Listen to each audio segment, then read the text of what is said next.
Russia's overnight bombing of regions in eastern Ukraine killed at least one, local officials said on Sunday, after Moscow ended a self-declared Christmas ceasefire and vowed to push on with combat until it reaches a victory over its neighbor.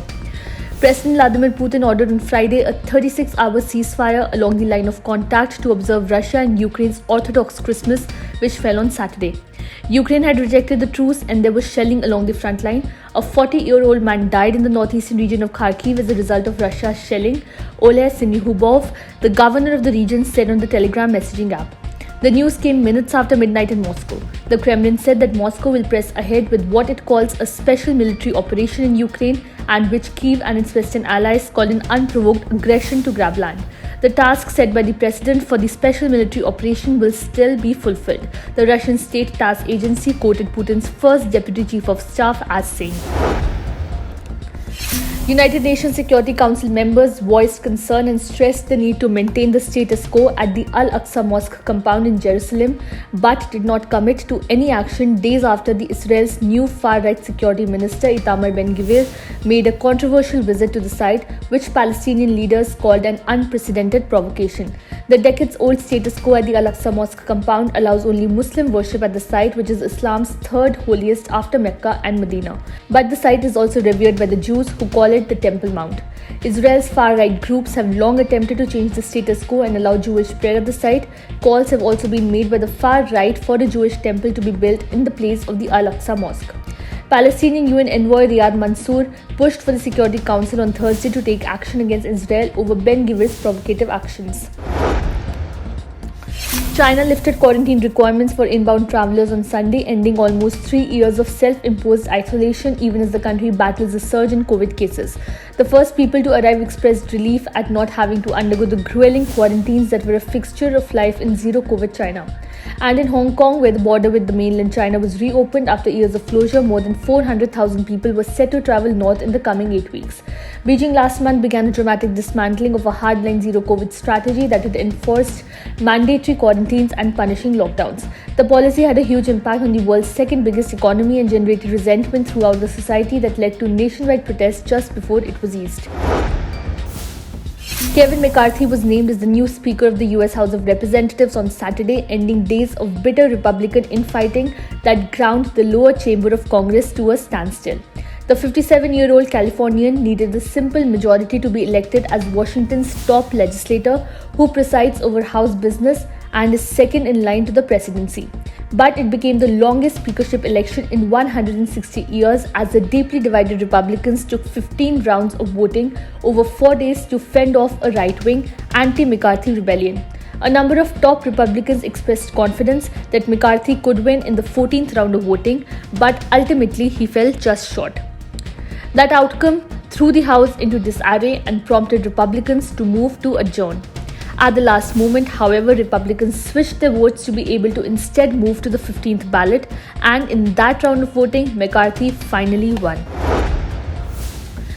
An excerpt from Prince Harry's autobiography, Spare, which is yet to hit the stands, has already created a stir on social media.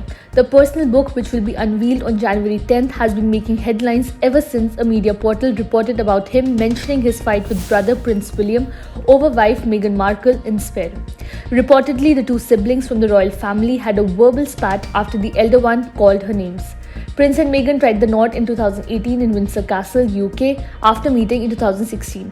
However, the trouble in paradise erupted when Meghan and Harry stepped away from their royal duties and announced the decision to move first to Canada and then to California.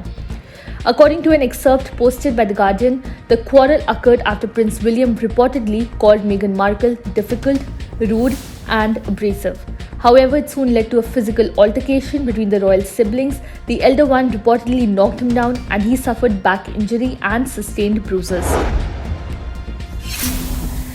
Japan is going to pay families 1 million yen per child so they can move out of Tokyo this year to combat the rapid depopulation in the country's rural areas, stated reports. Thus, a household with 2 children could reportedly receive 3 million yen if they choose to leave the capital city. The Japanese government aims to relocate 10,000 people from Tokyo to rural areas by 2027 under the scheme, which began in 2019. Last year, the government supported 1,184 families, while 290 in 2020 and 71 in 2019. The support for children comes on top of a flat 1 million yen that families can already get for moving out of the metropolis, according to media reports. To meet the eligibility criteria for getting the support, the household must have been living in the central Tokyo metropolitan area for 5 years, and those that move out before 5 years and have been relocated will have to return the amount.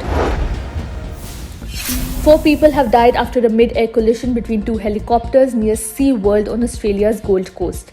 Queensland police say that initial investigations suggest that the crash happened as one aircraft was taking off and the other was landing. Those who died were travelling in the same helicopter.